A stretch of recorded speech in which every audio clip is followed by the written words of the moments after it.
삼성 바이오로직스 2025년 3분기 누적 실적 스루풋 회계로 분석한 내용입니다. 매출은 28.4% 증가했고 영업이익은 57.7%가 증가했습니다. 가공비 배부 재고자산은 1.1회전으로 매우 낮은 상태고요. PBR은 8.33으로 높은 상태입니다.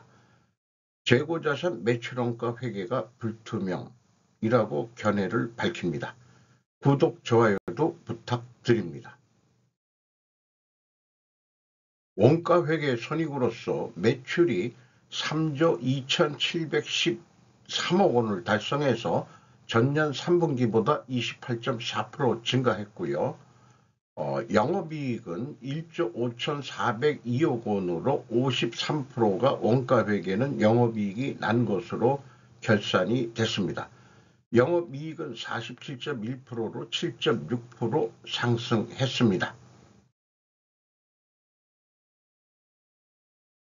스루풋 회계로 분석한 결과는 매출에 비례하는 매출 재료비가 5,592억 원으로서 6% 증가했습니다.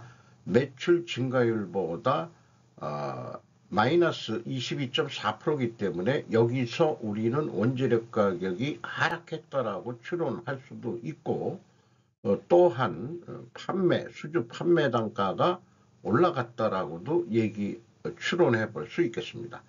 스루풋 금액상 34.3% 증가했고 스루풋률은 무려 82.9%로서 3.6% 상승했습니다. 재료비 가격은 얼마 안 들어간다는 얘기죠. 운영경비는 1조 2,959억 원으로 15.6%가 증가했습니다. 그 결과 TOE 생산성은 2.09로서 2가 넘는다 그러면은 이건 매우 논하는 장사라고 볼 수가 있겠죠. 0.29포인트가 상승했습니다. 스루풋 영업이익은 1조 4,162억 원으로 57.7%가 증가했습니다. 그러나 원가회계 영업이익은 보다 1,239억 원이 적은 수치입니다. 이것은 가공비 배부 재고자산이 증가했기 때문입니다. 재고자산 내역을 보면은 제품 제공품 가공비 배부 재고자산이 1조 2,114억 원으로 연초보다 1,927억 원이 증가했습니다. 제품이 꽤 많죠. 지금 만들고 있는 것도 많고, 그리고 전체 재고자산은 1,406억 원이 증가했습니다. 유동 계약자산이 있고 비유동 계약자산이 있습니다. 계약자산 합계가 4,063억 원으로 연초보다 437억 원이 증가했습니다. 운송 중 재고자산 미착품이 첫 설정됐습니다. 18억 원, 5억 4,600만 원이 증가했네요. 계약자산은 포괄 제공으로 이식하여 분석합니다. 스루풋은 비용의 성격적 분류 내용은 A 재고자산의 변동이 마이너스 1,902억 원이면은 재고가 증가했다는 뜻이고요. 원부 재료 요거는 상품 매입은 생략해야 되는데 원재료 사용 금액이 6,783억 원입니다. 13.2% 증가했는데 3반은 독특하게 추정 총 계약원가 변동금액이라는 것을 넣고 있습니다. 마이너스 528억 원. 그래서 ABC를 더한 MC 매출원가 재료비는 4,352억 원으로 3.9%가 증가했습니다.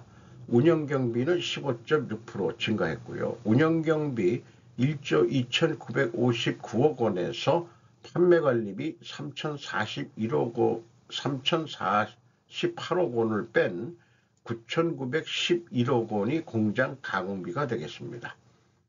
가공비율 61%, 생산 재료 비율은 39%로 0.8% 하락했습니다. 여기서도 우리는 원재료 가격이 하락했다라고 추론해 볼 수 있겠습니다. 삼바에서 타 제약회사에서 볼 수 없는 추정 총 계약원가 변동금액이란 것이 있다. 계약자산과 관련이 있을 것으로 당연히 인식이 되죠. 그러니까 여기에 이것을 반영한다고 한다면은 계약자산도 제가 포괄 제공으로 인식하는 것은 바람직한 인식이다. 이렇게 저는 주장하고자 합니다. 먼저 그 재고자산의 변동금액을 비교하면은 차이액이 462억 원인데 계약자산의 증감액을 가감하면은 갭2로 24억 7,900만 원, 그 다음에 전년도는 74억 4천만 원이 차이가 있는데 이것이 무엇인지는 추적할 방법은 없습니다. 찾지를 제가 못했습니다. 이것만큼 불투명하다고 볼 수 있겠죠. 또 2단계로서 PQ 총 제재 비용도 동일한 금액으로 차이가 나고 계약자산의 증감액을 가감해주면은 그 갭2도 동일하게 계속 차이가 나겠습니다. 현금 흐름표도 좀 맞아야 되는데 이게 수치가 좀 아주 너무나 큽니다. 그 갭이. 현금식으로 읽어보면은 현금이 1353억 원이 나갔는데 재고자산은 1843억 원이 증가했어요. 그러면은 재고가 489억 원이 더 생긴 건데 재고자산 평가손실액을 더 환입액을 더해준다 빼준다 그래도 440억 원이 차이가 있습니다. 전년도에는 268억 원이 차이가 있습니다. 이 정도 큰 차이액이 되면 뭔가 분명히 어떤 큰 특별 변동 요인이 있을 텐데 이거마저도 추적하기가 어렵고요. 어떻게 현금 흐름표를 맞추는지 저 개인적으로는 아주 미스테리로 생각이 됩니다. 그래서 계약자산을 좀 비교를 해보면은 계약자산 및 계약부채라는 게 있는데 거기에서 올해 3분기 그 주석 내용을 보면은 기초계약자산에서 3분기까지 증가가 얼마가 됐고 감소는 얼마가 됐다. 계약자산의 감소란 것은 이제 이행을 해가지고 매출로 인식한 금액으로 보면 되겠죠. 그래서 기말재고가 얼마다. 그런데 그 내용을 보면은 계약 이행 원가라는 게 있고 미청구라는 것이 있습니다. 그래서 기말기초는 이제 제가 산출을 해낸 거고요. 요 합계액도 제가 산출해 낸 겁니다. 요 437억 원이 그 재무상태표 계약자산의 증감액과 요거 일치하는 것은 확인이 됩니다. 그래서 계약자산이라는 게 계약이행 원가라는 거하고 미청구 성격이라는 게 돼 있는 것이다. 이러기 때문에 이것이 수주산업의 건설업의 미청구 공사나 조선업의 계약자산 이런 것과 성격이 어떻게 다른지는 아직 제가 파악을 못했습니다. 그리고 또한 계약자산도 최소 증가 감소액을 표기하여 공시하는데 왜 재고자산만 기말기초만 제공하는지 그것도 좀 불만이에요. 적어도 최하 이 정도 흐름으로는 공시를 재고자산도 해줘야 되지 않겠는가 그렇게 생각을 합니다. 어쨌든 이 현금 흐름표 기준 그 계약자산의 증감액을 보면은 현금이 519억 원이 나갔는데 계약자산의 증가액은 여기 나와 있는 대로 437억 원뿐이 증가를 안 했어요. 그러면은 82억 원이 현금이 어디로 도망갔느냐?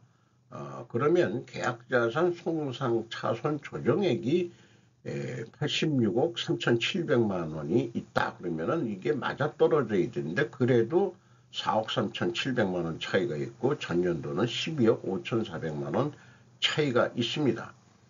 그래서 이것도 현금 흐름표를 어떻게 맞춰내는지 저는 아주 미스터리 같아요. 이게 무슨 퍼즐 게임을 하라고 지금 이런 거를 복잡하게 원가 회계는 만드는지 모르겠습니다. 어쨌든 요 차이액은 요 밑에 그 추정 내용을 보면은 분기 중 당기 손익으로 인식한 대손상각비 환입금액이 포함되어 있습니다. 이 계약자산 현금 물음표에 그렇게 그 계약자산 재무상태표 그러니까는 이 대손상각을 빼니까 요만큼 된 거겠죠. 그래도 요게 차이가 있다 이런 얘기입니다.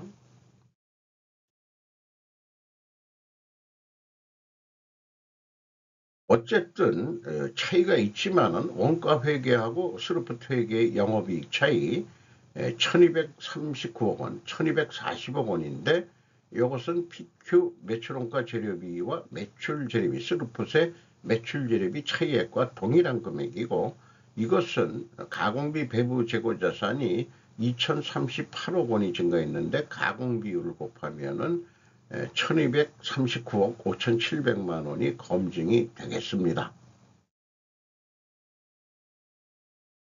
운영경비로서 인건비가 5,418억 원이 집행이 돼서 22.1%가 증가했습니다. 직원 수는 5,011명으로 586명이 증가했습니다. 인당 평균 임금은 1억 4,400만 원이 예상이 됩니다. 아주 고임금 업종이죠. 생산성, 노동 생산성이라고 얘기해도 되겠고, 저는 그냥 생산성이라고 부릅니다. 매출이 얼마나 기여했느냐. 올라갔습니다. 지급수수료가 1.5% 증가했습니다. 병행평가지표로서요. 포괄 가공비 배부 재고 자산이 1.1회전으로 0.2회전 감소했습니다. 스루풋율은 반대로 3.61%가 증가했고요. 이렇게 역방향이면 분식회계 개연성 가정을 일단 세웁니다. 이것은 스루풋 회계의 필요성 대두를 위해 것으로서 제가 지금 스루풋 회계에는 재료비에 가공비를 배부하지 않는다는 거에서 출발하기 때문에 스루풋 회계가 실제 성과를 낼 수 있고 분식회계의 어떤 위험이나 이런 리스크가 없기 때문에 스루풋 회계로 경영성과를 평가해야 한다는 주장인 거죠. 그래서 역방향 회전율은 하락했고 스루풋율은 상승했을 경우도 역방향이면 분식회계 개연성 가정을 세우는데 이 경우 원재료 가격이 상승하고 판매 가격은 인상이 돼야 됩니다. 또 수량에 의한 재고 회전율도 산출을 해서 하락했던 것을 입증을 해야 될 것입니다. 그럼 원재료 가격이 상승하고 판매 가격이 인상됐느냐? 이렇게 써 있기 때문에 우리는 모릅니다. 솔직히 원재료 가격에 CDMO 주문을 받아가지고 계약해서 만들어내는 거죠. 그 다음에 바이오 의약품 개발 이런 것들이 이제 바이오 시밀러 이런 식으로 부르는 제품들인데 이게 이제 두 가지를 합치서 뭘 영업을 하다 보니까 아예 삼성 바이오 에픽스로 바이오 시밀러 부분은 독립을 시키고 또 삼성 바이오 에픽스가 지주회사가 되고 그런 식으로 지금 개편이 일어나고 있습니다. 제품 가격 추이도 이런 식으로 써 있어가지고 우리는 알 방법이 없습니다. 참고적으로 지금 상승여력 52% 이상 삼성바이오 분할 재상장 기대감 박효정 기자가 서울경제에서 11월 21일 보도를 냈습니다.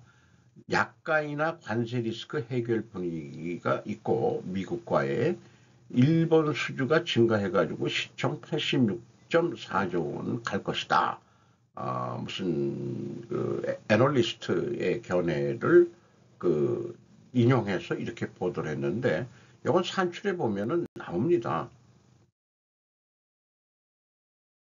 그래서 지금까지 논의는 1, 2차 에서는 그 원재료 가격이 하락했다고 추론이 됐는데 반증을 하려면은 원재료 가격이 상승한 거로 나오죠.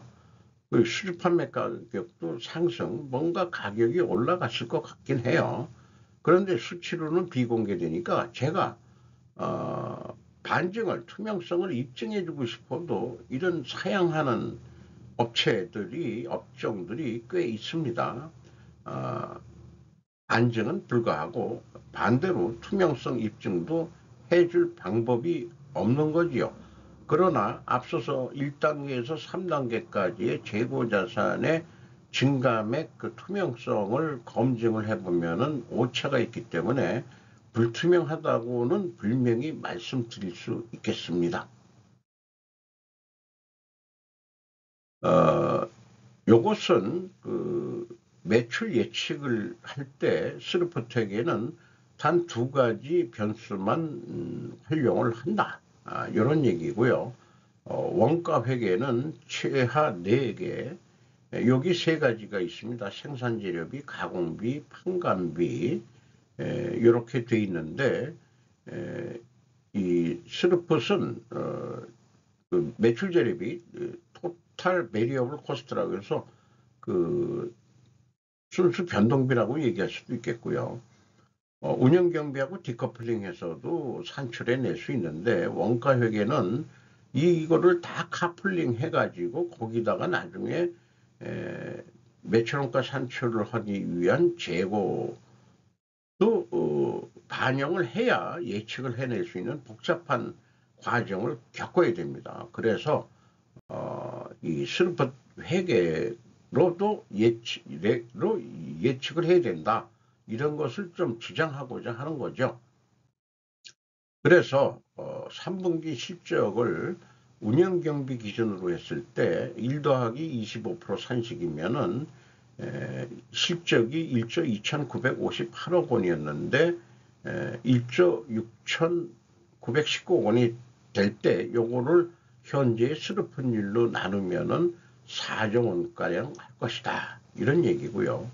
매출 재료비도 1 더하기 25% 산식에 의해서 매출 재료비율로 나누면은 동일한 금액으로 예측해 낼 수 있겠습니다. 참 쉽죠? 그리고 저는 예측은 납품단가 협상을 위한 교육용 동기로 제가 이것을 또 만들어 봤었습니다.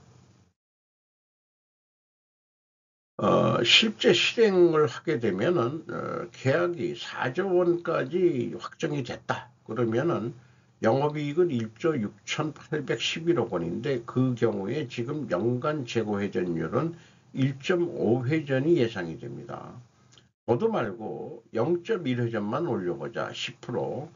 그러면은 매출이 4조 거의 5천억 원대로 5천억이 늘어납니다. 이 0.1회전 늘어나는데도. 그래서 운영경비가 좀 4%까지 증가한다고 하더라도 영업이익은 2조 원을 넘었을 것으로 예상이 됩니다. 주가는 122만 1,000원으로서 연초보다 28만 1,000원이 상승했습니다. PBR로 보면은 8.33이고요. 그리고 시총은 시가 곱하기 그 유통 주식수로 하면은 86조 9천억 원. 뭐 애널리스트는 86조 뭐 4천억 원 했는데 오늘 현재 가격으로 하면은 86조 9천억 원 시총이 되겠습니다. 그리고 5% 이상 주주는 삼성물산이 43.06%, 삼성전자가 31.2%, 국민연금공단이 6.91%, 외국인이 13.09% 지분을 가지고 있습니다. 이건 템플릿 자료 드리고요. 슬롯 회계가 골든 회계가 되는 날이 오기를 기대해 마지 않습니다.